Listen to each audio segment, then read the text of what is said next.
after I stopped at the University of Tennessee, Kitten was going to Ward Belmont, and I decided I wanted to transfer into music. And at that particular time, UT didn't offer any. And so I transferred to Ward Belmont with Kitten.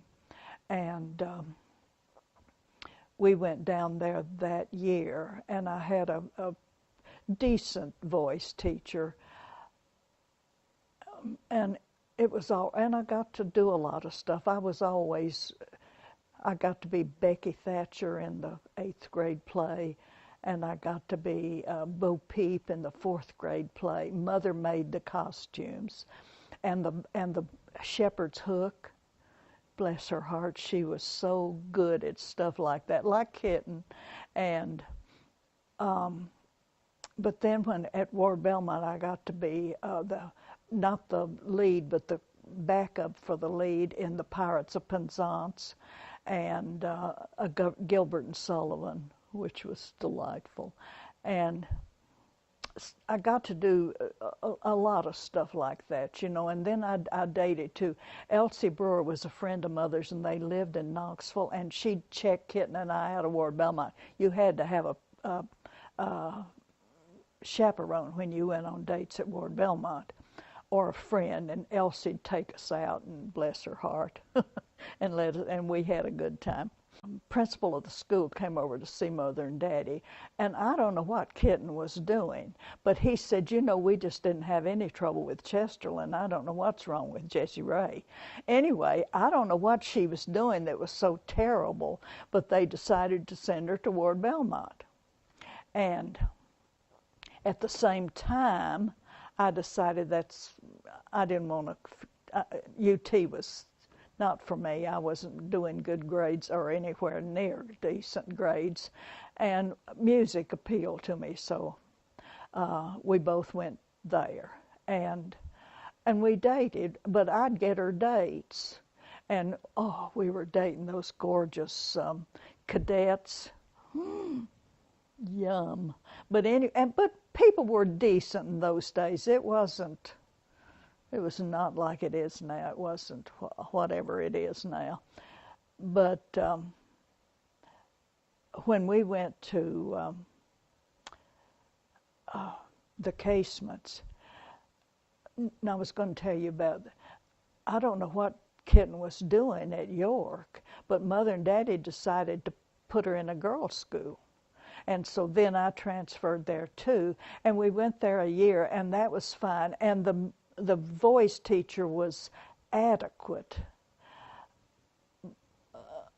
And what was I going to do? My voice wasn't that good, but nevertheless, I was using it a lot and enjoying every minute of it, Anyway, Mother hears about this teacher in Florida. So we go down, we have to meet with Miss Fennoy. Miss Fennoy checked out all of her girls. There were only 95 girls in this school, the Casements, in Florida.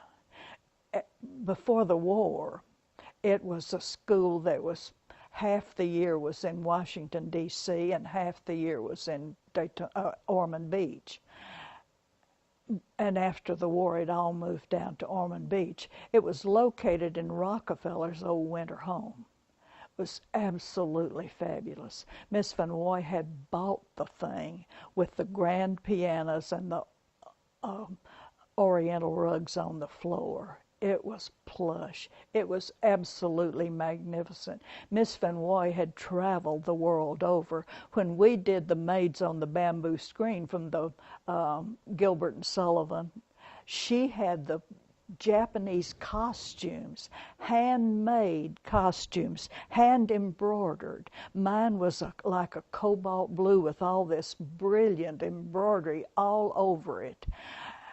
And I did the lead in that, in the beating down sun we had a little outdoor theater, and we wore wigs. She had handmade Japanese wigs, and we also wore those little sandals and the socks. There were socks that went into those that you held on by your toes. I've forgotten, I think I had 6 or 7 solos. Three little maids from school are we, part of school the world can be, filled to the brim with girlish glee. Three little maids from school, everything is a source of fun. Nobody's safe for we care for none. Life is a joke that's just begun. Three little maids from school. Three little maids who all unwary come from the ladies' seminary, free from the senior school to Larry. Three little maids from school. Three little maids from school. I am probably worn totally out, and Mother and Daddy had come down, and it was graduation. Kitten was graduating from high school and I was graduating from junior college, and Mother and Daddy had come down for all the big to-do, and I was, after that night, I was to sing the Lord's Prayer before dinner. I am a drowned rat after being in the outdoor theater all afternoon, but I did it somehow. And then the concert was me and my voice teacher doing a selection from El Trovatore. I think Lenora's aria, if I remember correctly, I'm not sure. Anyway, a real show-off. And during the time I was at the Casements, I was a soloist at the little Episcopal church around the corner from us. So I got a lot of work and experience. And I can't remember his name, but he thought I could do anything if I'd try hard enough, and which was delightful. But singing a duet with him wasn't much fun. Anyway, we did it, and Mother and Daddy were, of course, very proud of us. It was filled with diplomats from Washington, D.C. When it was in Washington, D.C., it had kids from the diplomatic corps that came there. In fact, when I went to New York City, and couldn't get the room I had expected to get when I was going to live there, I called this girl that I went to school with, and I rented her grandmother's apartment in Brooklyn, in the Bay Ridge area of Brooklyn, from her grandmother. That's where I was when Frank came home from the Navy. I don't know what I'd have done if I hadn't known her, but she had gone to the Casements with us, and there was a girl named Emily, but I can't remember. We also had Conovers, 2 of the model agency Conovers. 2 of his nieces were there in school. We had a bunch of Jewish girls, and we had a bunch of diplomats' children.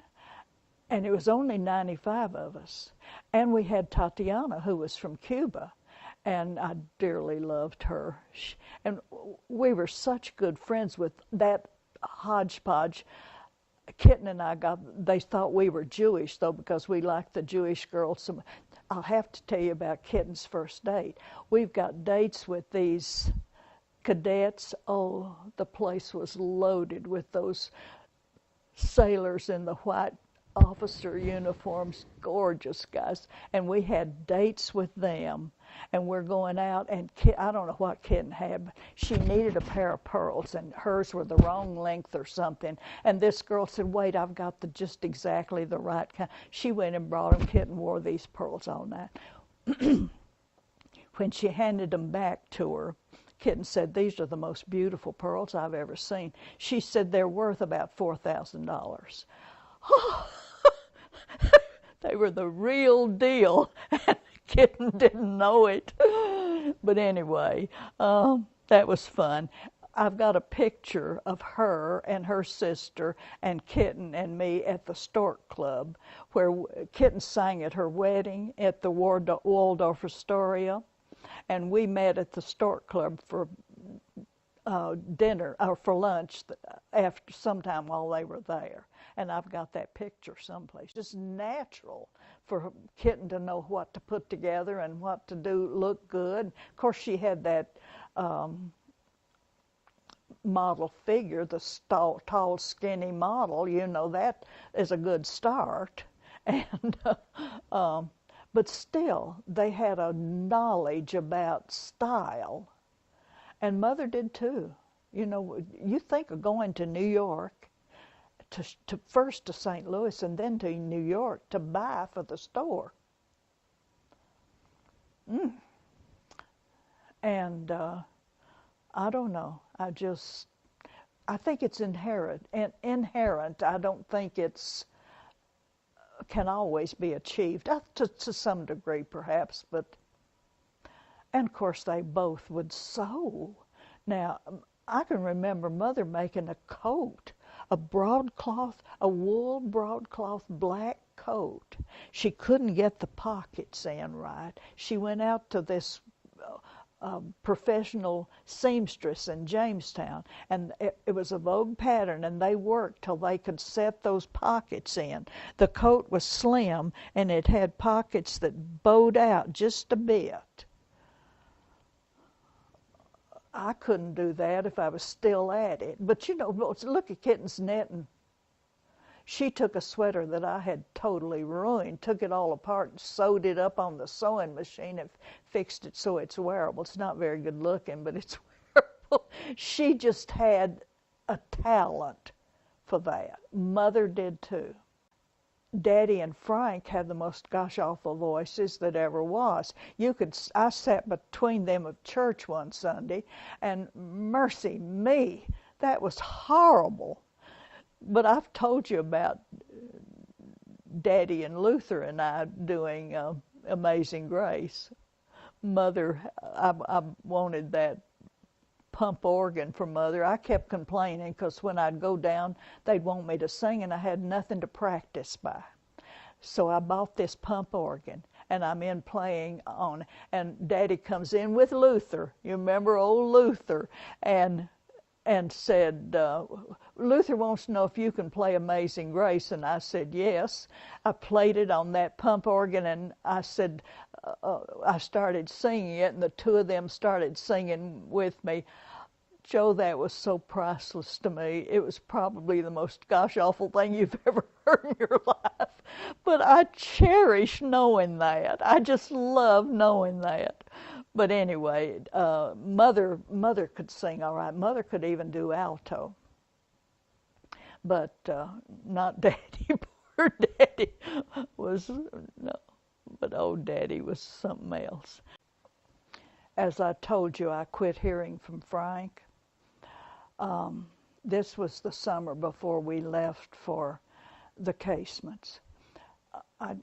His letters just stopped, and I wrote him, and I just didn't hear from him. It just broke my heart, but I didn't hear from him. So we went to school at the Casements, and when we came home that Christmas, Barbara Line, we went out to visit Barbara and Maxine Line, and they were both musical, and we loved to go out there and sing and visit with them.